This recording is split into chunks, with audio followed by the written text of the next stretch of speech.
very warm welcome back this morning to the Plurilingual Lab speaker sessions today.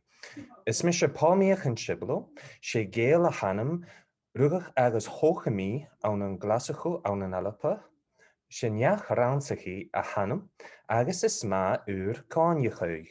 So I introduced myself in my now endangered language, Gaelic, Scottish Gaelic. My name is Paul Megan Chiblow. I'm a Scottish Gael born and raised in Glasgow, Scotland, and I'm a PhD candidate in educational studies, focusing on Indigenous language revitalization at McGill University.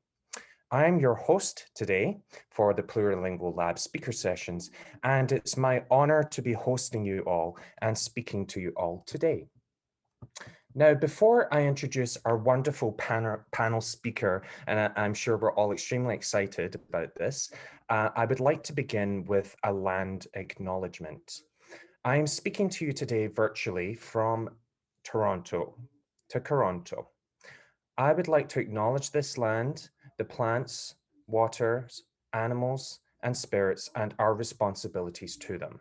For thousands of years, Toronto has been the traditional land and territory of many nations, including the Mississaugas of the Credit, the Anishinaabe, the Chippewa, the Haudenosaunee, and the Wendat peoples. And today is now home to many diverse First Nations, Inuit, and Métis peoples. I'm very grateful to have the opportunity to work and to live in this land and to be speaking with you all today. I'd also like to just take a moment to acknowledge the Indigenous languages of Turtle Island, or what is now known as North and Central America. Indigenous languages are inseparable from the land and are still spoken to this day in Canada and across the globe. It is important to acknowledge our everyday collective responsibilities in ensuring Indigenous languages and Indigenous knowledges are equally validated and respected alongside colonial languages in language education and beyond. And I invite you today and every day to reflect on how you do this in your language and everyday practice. And with that said, miigwech, thank you in Anishinaabe, and tapaliv, thank you in Scottish Gaelic. So without further ado then, it is a great honor to introduce you to our wonderful panel speaker today, Dr. Ryuko Kubota. And the talk of today's presentation is called Two Faces of Neoliberal Communicative Competence in Japan. Dr. Ryuko Kubota is professor in the Department of Language and Literacy Education in the Faculty of Education at the University of British Columbia, Canada, where she teaches applied linguistics and teacher education. Her research draws on critical approaches to language education, focusing on anti-racism, critical pedagogies, and language ideologies. It is a tremendous honor for us to be hosting you today, Dr. Kubota, and I'm extremely excited, and I'm sure I can speak for everyone that is here today, that we're very much looking forward to your talk today. Now, before we get started, just some Zoom etiquette, some things I would like to go through, please, before I pass the floor over. During the talk, please keep your video and sound off. You can, of course, use the thumbs up or the hands clapping feature whenever you like. And if you do have any questions that come to mind as Dr. Kubota is speaking, please do put them in the chat box and I will then address them, raise the questions to Dr. Kubota at the end. And just to let you all know, the talk will be recorded and available in the Plurilingual Lab YouTube channel after as well. After the talk, so Dr. Kubota, the talk will last around about 1 hour. There will then be 30 minutes for discussion session where you can post your questions in the chat, as I mentioned before, or you can unmute your microphone and ask a question. I would ask you please to raise your hand so that I can see if there's anyone who would like to articulate a question through voice as opposed to writing it in the chat. And the discussion will be moderated today by myself, and that part of the talk will not be recorded.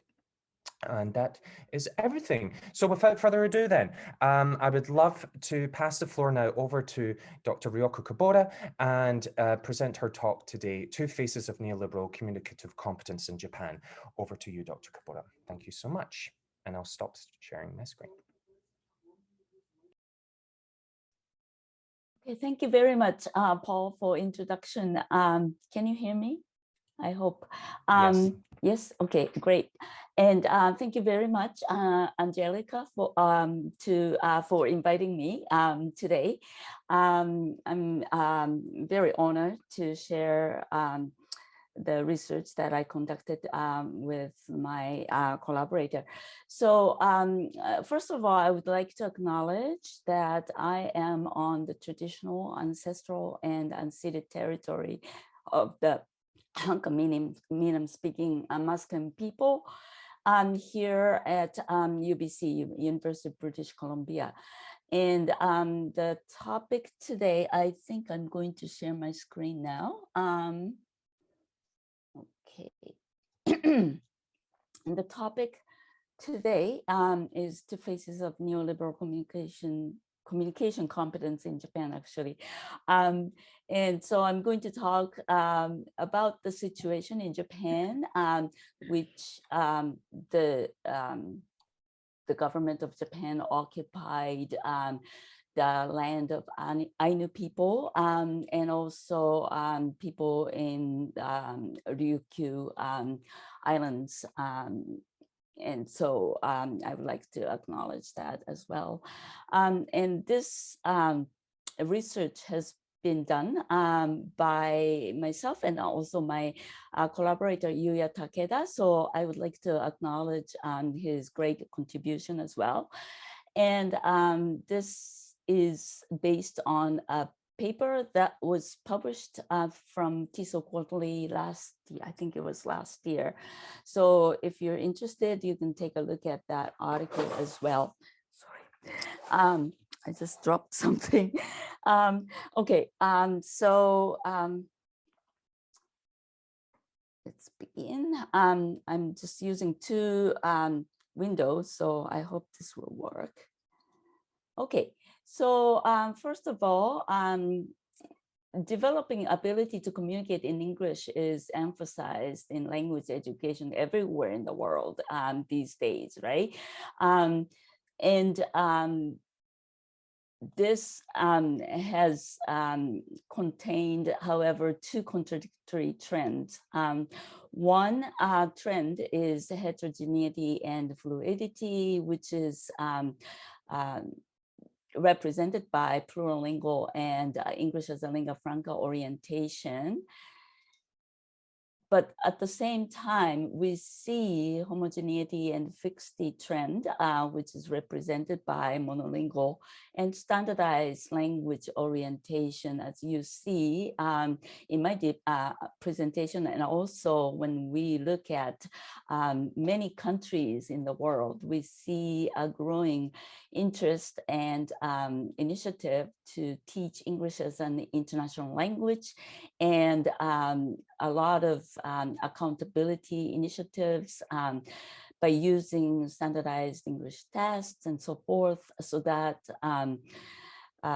creates more homogeneity and fixity trend. So in this circumstance, we need to ask what does it mean by communicating? What does communication means?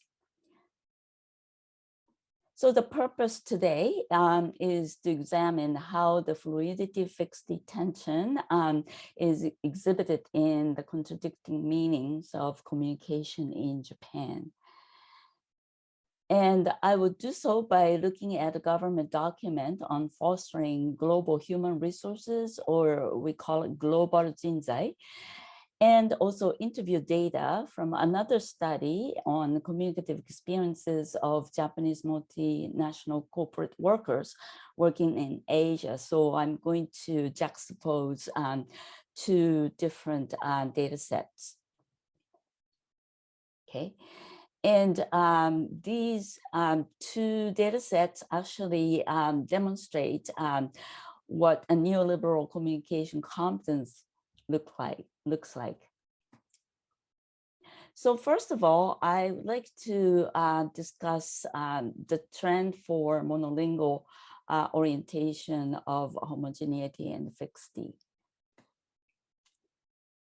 So there has been a lot of neoliberal emphasis on communication and teaching English as a foreign language in Japan, as well as other countries.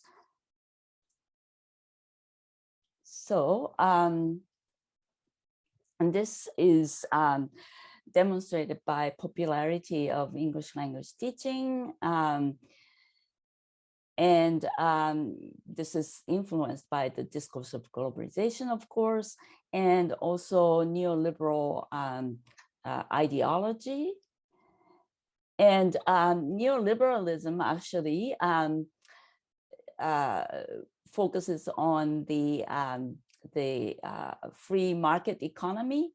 So neoliberalism promotes privatization, reducing production costs, and creating irregular, precarious employment system, and that creates unstable labor conditions. And so individuals are expected to develop their competitive edge on their own because the government is no longer providing free education. And so individuals need to strive to create their own employability. And this ability is called human capital. And in knowledge economy, which no longer relies on physical labor, it relies on brain labor and IT skills and so forth. Communication is deemed very important. So English language proficiency is part of the communication skill, and therefore it has become a focus of neoliberal development of individual human capital. And by developing English proficiency, the nation and individuals are supposed to receive economic benefit, good jobs, good salary, and so forth. So in this situation, the words like skills and communication take on often vague and fixed new meanings. And so these meanings influence what education should provide to fulfill corporate interest in enhancing capitalist productivity. So Arcioli calls these keywords strategically and deployable shifters. So communication becomes commodified and fetishized as a thing, as we can see in training manuals for presentation skills and so forth. So I think we need to move on to, okay. Okay, so neoliberal trend in language education in Japan, or language teaching in Japan. In the 1990s, word communication began to be used in English language teaching in national curriculum. It's not too far, too long ago. It's interesting. And the discourse of internationalization, or kokusaika, and neoliberalism became very prevalent since 1990s. And because of that, there has been a great emphasis on teaching English. And this is also demanded by major Japanese business associations, corporations. There's a lot of pressure from the business sector to enhance English language teaching in Japan. And so as a result of that, we see teaching English in primary education starting from grade 3, and hiring more native English speaking assistant teachers, setting national achievement goals, English medium programs in higher education. We see many universities offering English medium programs and using standardized tests of English for entrance exam. A few years ago, the government tried to implement commercial English language tests like IELTS, TOEFL, and so forth for university entrance exam, but that was not decided to move forward because of the lot of problems pointed out for inequity for test takers and so forth. And we can see the synergy between neoliberalism and nationalism. For example, Kawai 2009 argues that neoliberalism polarizes the nation into the rich and the poor, or winners and losers. And so such polarization threatens national unity, and therefore culture and nationalism are deployed as a glue.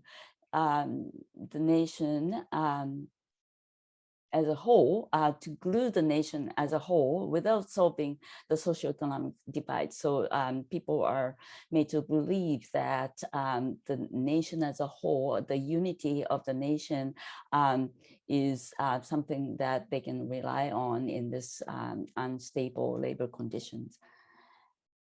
So we see great emphasis on English only, tests, and native speaker model.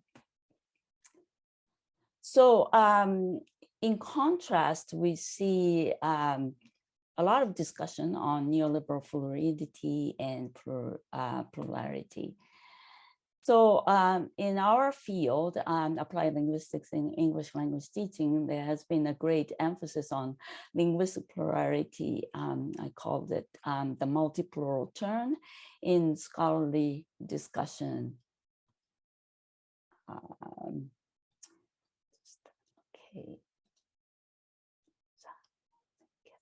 Okay. And we can see, for example, a discussion on multilingualism, plurilingualism, metrolingualism, translanguaging, world Englishes, English as a lingua franca, English as international language, global Englishes, and all these terms actually demonstrate our interest in linguistic plurality. And some scholars call it neoliberal multiculturalism or progressive neoliberalism. It sounds really pluralistic and multicultural, multiplicity and so forth, but it's kind of couched in neoliberalism. Okay. So I mentioned that communication has been a key word for neoliberalism, and also recent emphasis on teaching English. So let's take a look at conceptualization of communication in language education. So as we know, communicative competence was proposed in 1980s by Michael Connelly and Meryl Swain. And this has been an influential model, which consists of grammatical competence, discourse competence, social-linguistic competence, and strategic competence. However, this model has been critiqued as promoting monolingual native speaker norm. So when we look at grammatical competence, for example, this demonstrate in the original model, it seeks monolingual native speaker norm. However, we see more trends toward postmodern fluidity, such as English as a lingua franca, which focuses on English language communication conducted by diverse L1 speakers. So no longer native speaker norm is considered to be the only appropriate standard. And translanguaging, of course, questions the existence of rigid linguistic borders. And also, this communicative competence model represents a transmission model of communication, which means that we assume that communication takes place from the speaker to the listener, or from the writer to the reader, sort of transmission model. However, Cramsch and Young proposed more interactional competence. It is the negotiation of meaning, and both parties actually communicate by the process of negotiation.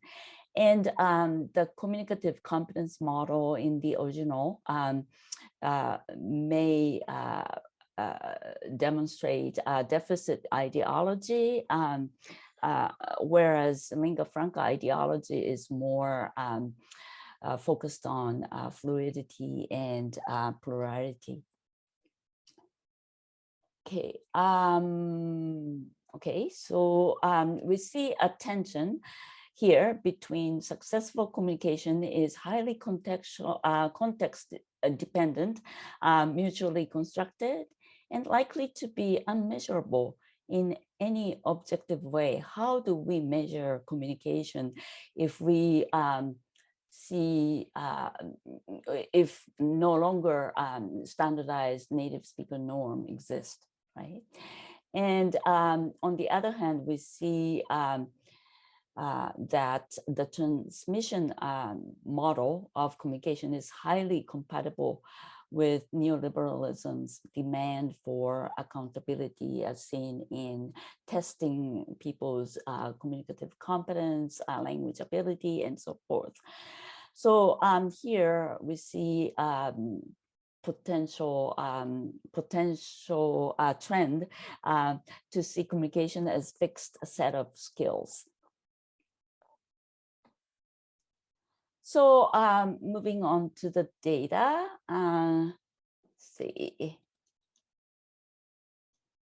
Okay, I'm still working. Okay, so the data, the first set is MIC report. So MIC is Ministry of Internal Affairs and Communication, Somsho in Japan. And we looked at this 2017 report on the evaluation of the policies for developing global human resources, or global jinzai.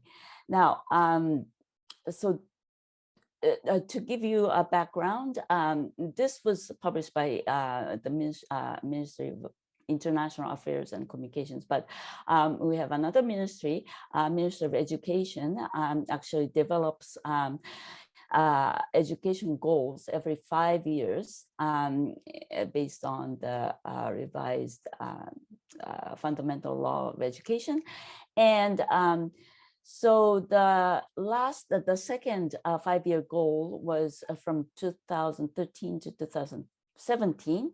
So this document evaluates the attainment of one of the national goals for education, which is fostering global jinzai between those years. And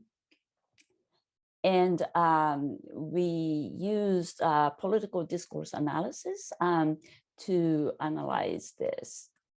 Okay.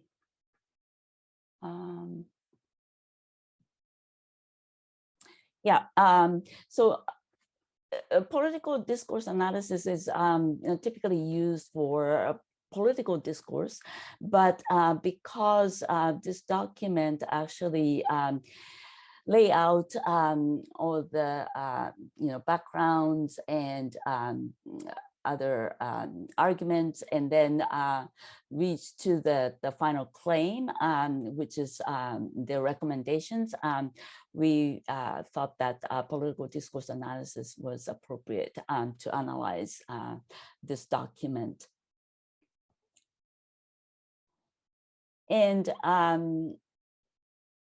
also the MIC conducted a survey with multinational corporations to examine how they perceive the achievement of those educational goals. So we also conducted content analysis of the corporate survey data that was included in this report. Okay, and the second set of data were interviews from another study, and we will be looking at interview with Ms. Y, who was a representative at a large business association in Japan. And also, I'm going to show you some data from the Japanese transnational corporate workers with work experiences in non-English dominant Asia, namely South Korea, China, and Thailand. So this was based on a separate interview study that I conducted in order to investigate these Japanese transnational workers' language use and communication experiences for work in Asia.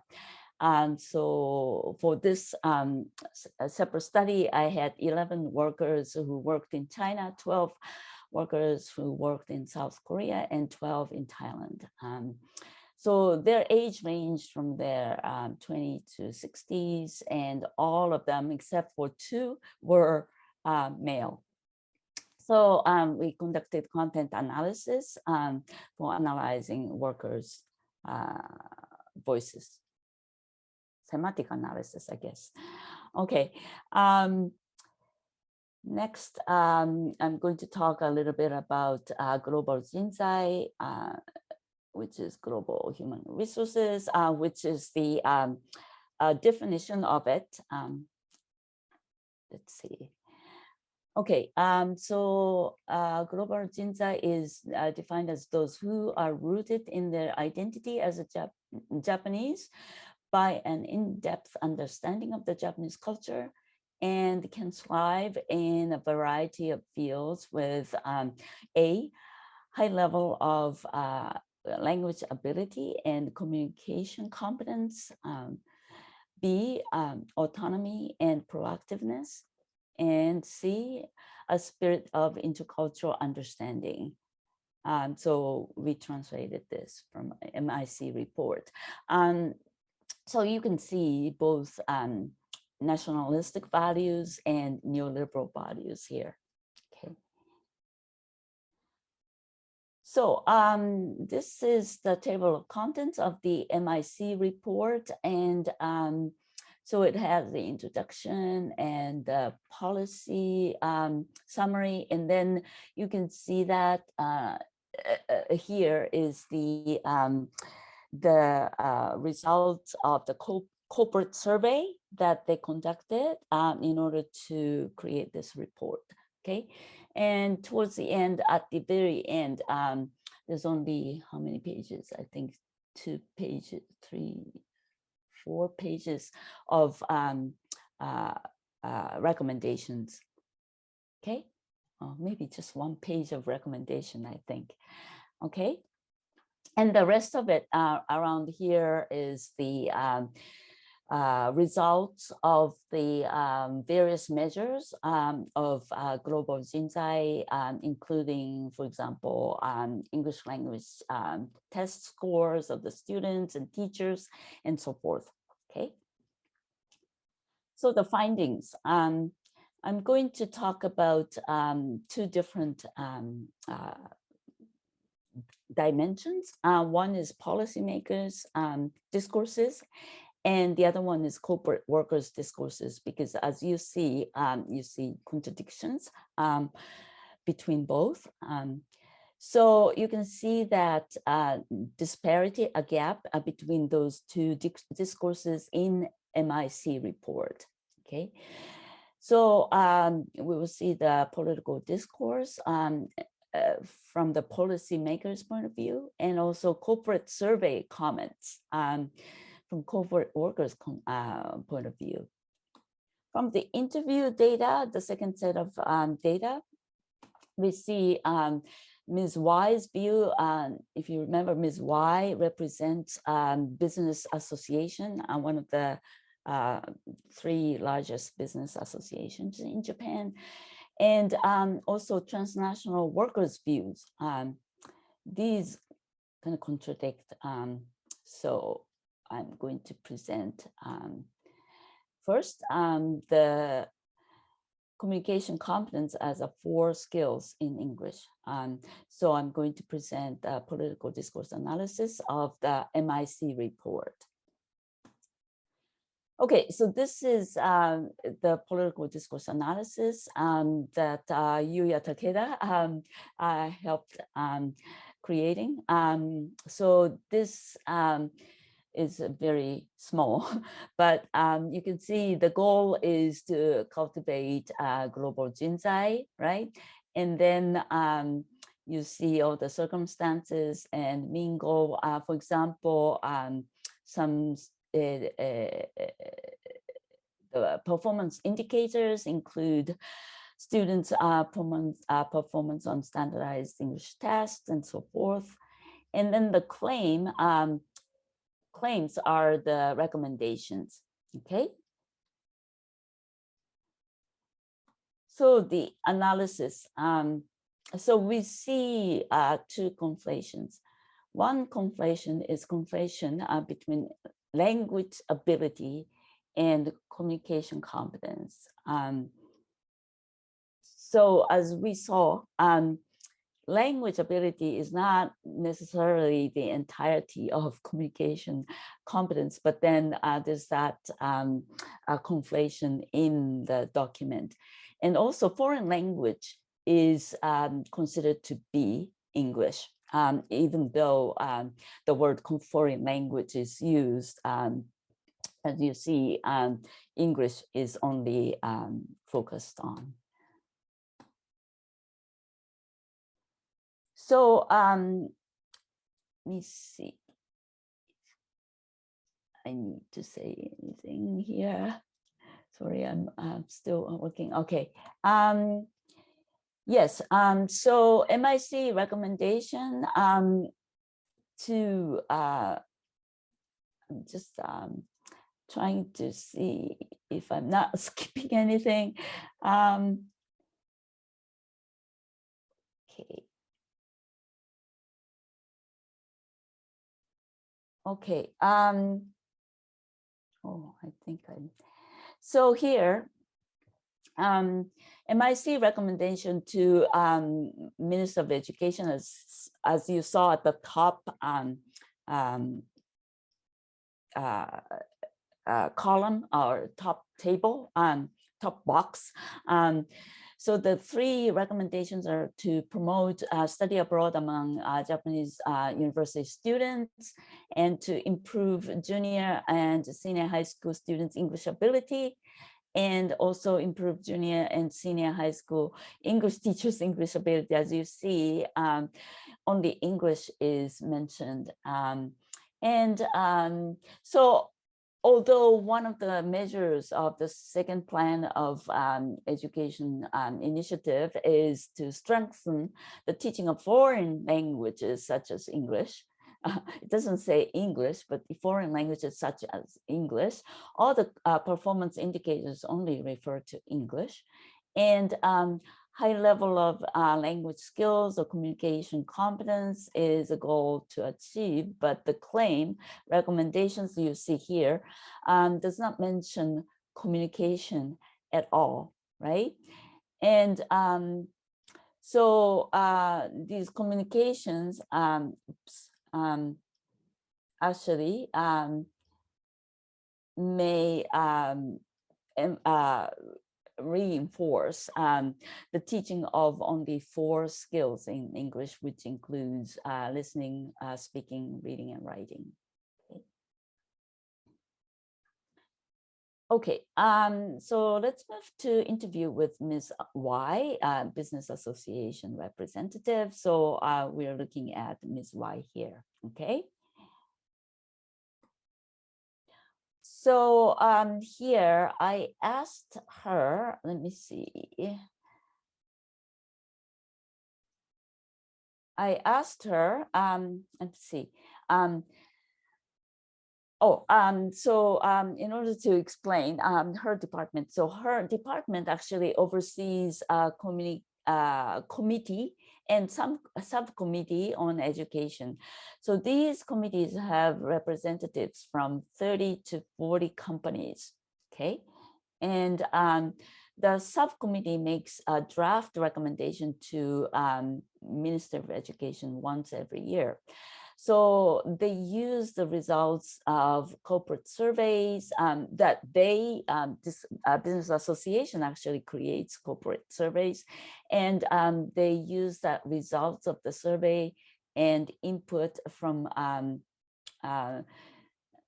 the Minister of Education staff in order for the Minister of Education to create the policies, policy guidelines. So here I asked the extent to which this association's recommendations to the Minister of Education influence the Minister of Education language education policies, right? So as an example, I mentioned the use of standardized tests like TOEIC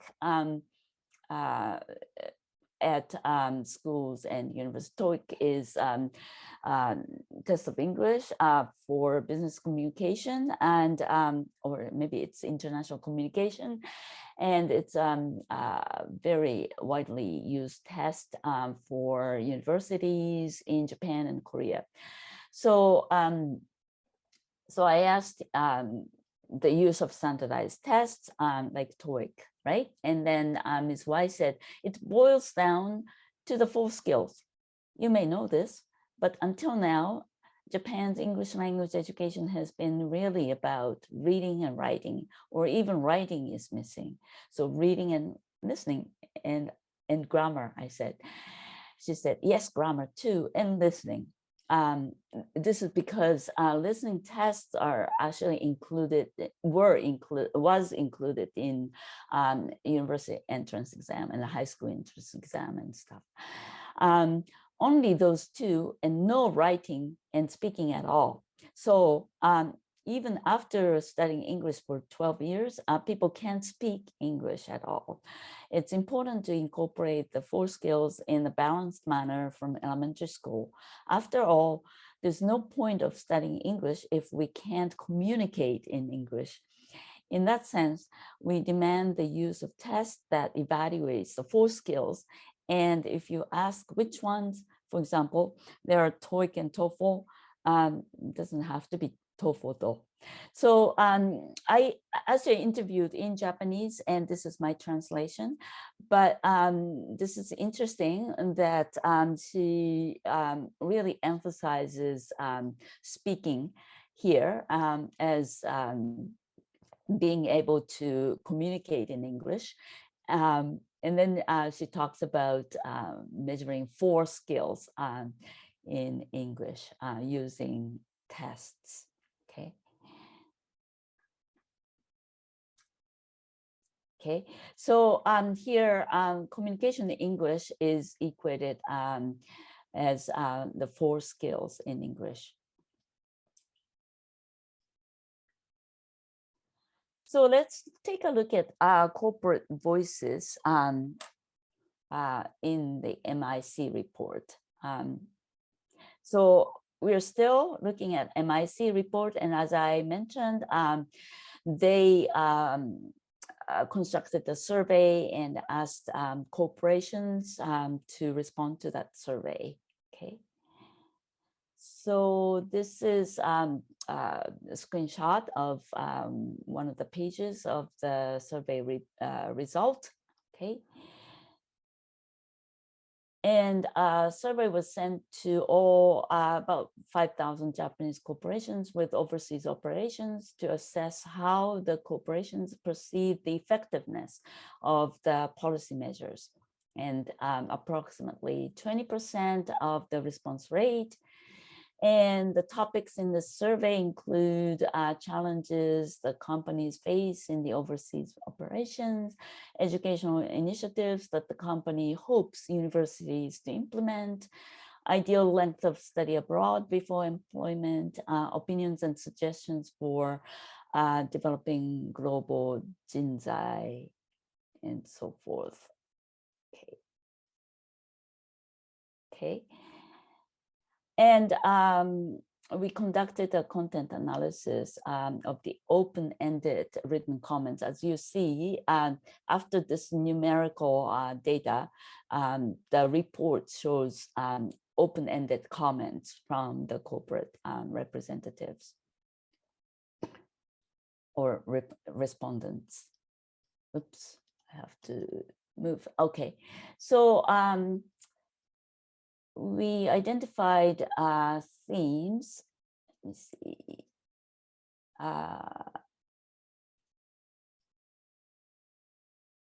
Let's see. We identified themes. I'm sorry. I have to go back. And here you see, okay.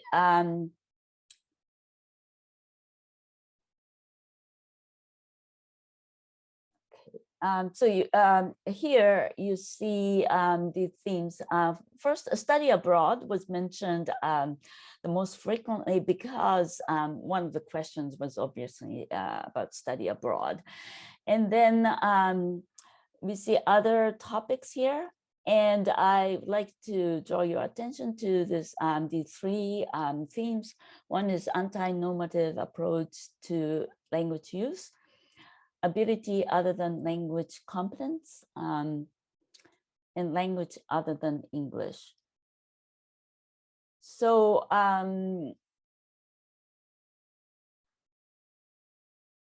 so I will show you some concrete examples.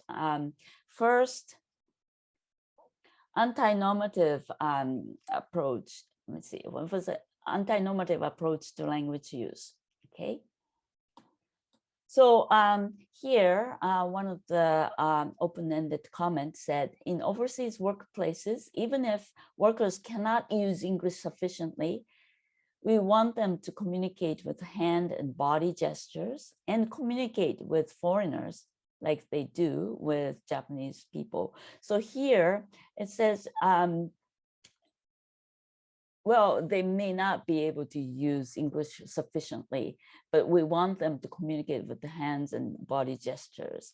So here we categorize this into anti-normative because this person doesn't really say that we need,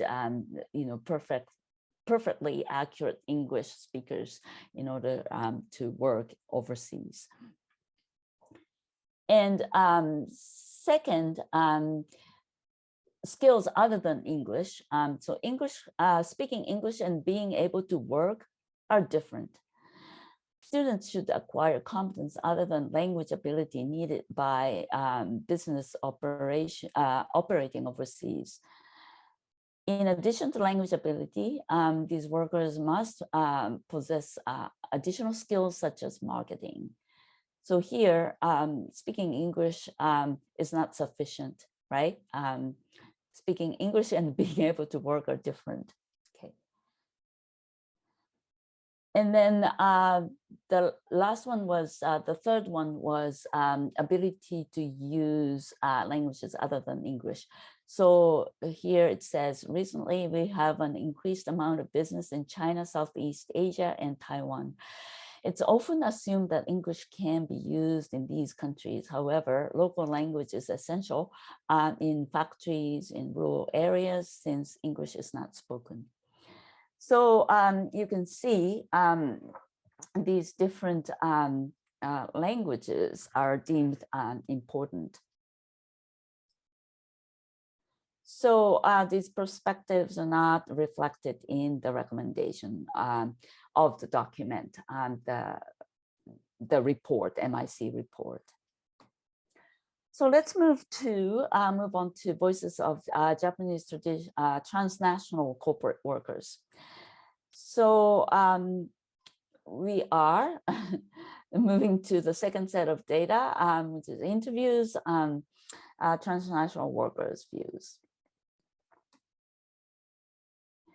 So these workers' views were consistent with anti-normative view of communication. Okay. So let me see. This person was this person had worked in South Korea, and he was actually retired. He retired, and I interviewed him in Japan. But what he said was, well, I don't think it's good to have only one correct answer in grammar or in language. When Japanese people try to speak English, they automatically think of grammar first, but saying we have or whatever is okay as long as the meaning is conveyed. That's how I think education should foster that kind of courage, I think. Again, all the interviews were conducted in Japanese, and these are my translation. Okay. So here we can see the perspective of English as a lingua franca. And the next person, Mr. S, worked in China. And actually, he was sent by the company to a Chinese university to study Mandarin for 1 year. Before starting to work in China, and he was using Chinese to work in China. And he said, rather than people who know a lot of vocabulary, someone who can substitute with appropriate words in a particular situation might have higher communication noryoku, communication ability. Rather than communicating with appropriate vocabulary and grammar, what's necessary for us, I think, is the ability to convey meaning, even with incorrect grammar. So almost all participants in this study mentioned the importance of learning the local language, and many of them, especially those who worked on the factory floor in China and Thailand, actually used the local language. The Korean case was different. A lot of Korean workers actually in the office, I didn't have a chance to visit factory floor in Korea, but the Korean workers in the office were Japanese speaking. I think this is a legacy of Japanese colonialism of Korea. So the situation is historically dependent as well. Let me draw my curtain because the sun is actually in my eye. Okay, sorry. Okay, so we can see business English as a lingua franca features here. Okay, so then another issue with communication is not just about language. So this person worked in Korea, but before moving to Korea, he was working in the United States, and he remembered an anecdote of his co-worker, actually a Japanese boss in the United States. And this boss was really fluent in English, but he didn't really care about the listener's reaction. He was kind of, one-sided speaker. And so he said, I realized that communication is not just about language. And then he talked about this Japanese boss. And then he said, I was amazed how much he can't communicate, even though he can speak English very well. We can gauge how much the other person is comprehending while we talk, but some people don't do that. The last the excerpt is told by one of the two female workers whom I interviewed in Thailand. Okay, so this person talked about her experience of doing like a surprise visit, sales visit to a Thai client a few weeks after she arrived in Thailand. So Ms. Y was, this is a narrative. Ms. Y was working as a sales representative in Thailand. Shortly after moving to Thailand, she made a surprise visit to a Thai customer for product sales. It turned out that the customer spoke neither English nor Japanese, and Ms. E could not speak Thai yet. So they didn't have any common language. So after a moment of silence, she started to show a catalog written in English and interacted using Japanese words, because by the time it didn't matter what language to be used. So using Japanese words and gestures, in the end, she successfully received an order. And I asked, what is most important in communication? And then she said, it's the heart. So I thought it was very interesting. So this is a manager's view, actually, not the workers, but ability other than language competence is very important. What's clear is that it's not about language skills. What matters is whether a person can do the work or has motivation to do it. That's it. Basically, we don't consider language skill as a goal. At work, the goal is to accomplish your task, whether in Japan or abroad. We consider language skill as just one of the tools. So we can see very different perspectives from the MIC report, the official language policy and so forth, and also corporate representatives' view. Okay, so moving on to, based on our my interview research, I proposed border crossing communication, but here for business communication, but also I think this applies to other communication education as well. Of course, this is based on a small study, but it just seems to make sense to me. So ability to communication is very important, which includes knowledge of language, of course, and strategic competence, and so forth. But this is also supported by communicative dispositions, which include a willingness to communicate and mutual accommodation.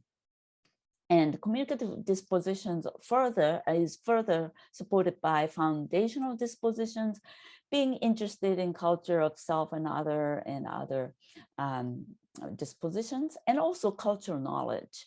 Okay. So let's see, moving on to kind of summary of based on our data analysis, we thought that we could describe the communication competence as neoliberal communication competence. So we see two phases, right? So on the one hand, we have political discourse and Ms. Yamada's views, which are aligned with each other. And this is more towards homogeneity and fixity, and more, focusing on assessing 4 skills, very rigid ways of looking at communication only from 4 skills. Whereas the corporate discourse is more focused on heterogeneity, fluidity, and plurality, which resonates with applied linguistics interest in plurilingualism and ELF and other orientations. However, all these contradictions are actually embedded in a neoliberal ideology, neoliberal corporate system, discourses, and capitalist system, right? So that's why we call this neoliberal communicative or communication competence. We talk about communication competence, but that kind of conflates with communicative competence. So we call it neoliberal communication competence. So on the one hand, communication is viewed as 4 measurable skills in English, only in English, especially speaking. But on the other hand, communication is also conceptualized as border crossing communication. But again, both of them are embedded in neoliberal ideology and neoliberal capitalist material conditions. So finally, implications and the recommendations. First, policies and practices that promote test-oriented education are problematic, mainly because of its washback effects on teaching and learning, and also because of the economic interests of testing corporations. I didn't mention this, but using TOEIC, TOEFL, IELTS, and so forth really benefit corporate interests, because these testing corporations actually get benefit. And we must demand that tests become more aligned with real language use for interactions. Some of you in the audience are specialists in language assessment, so maybe you can jump in later in Q&A to talk about some recent development. I'm not too familiar with language assessment. So second, it's necessary to question the ideology that elevates English as an international language with universal utility. We need to look at the significance of multilingualism in language education, particularly teaching foreign language education, foreign languages as well. And third, and finally, although border crossing communication is nested within neoliberal capitalism, it may be appropriated that all the dispositions and the communication as border crossing skills, it may be appropriated for anti-neoliberal orientations of language education. And obviously not all learners in Japan will become workers in multinational corporations or use English for work. So in this sense, English teaching needs to go beyond the skill-oriented approach and foster communication dispositions. as well as critical intercultural awareness and willing to learn about the self and the other with open-mindedness, like many of those corporate workers do, although corporate workers are also interested in profit making. So with that caveat, here are some references. And I would like to end my presentation. So thank you very much for listening for such a long time.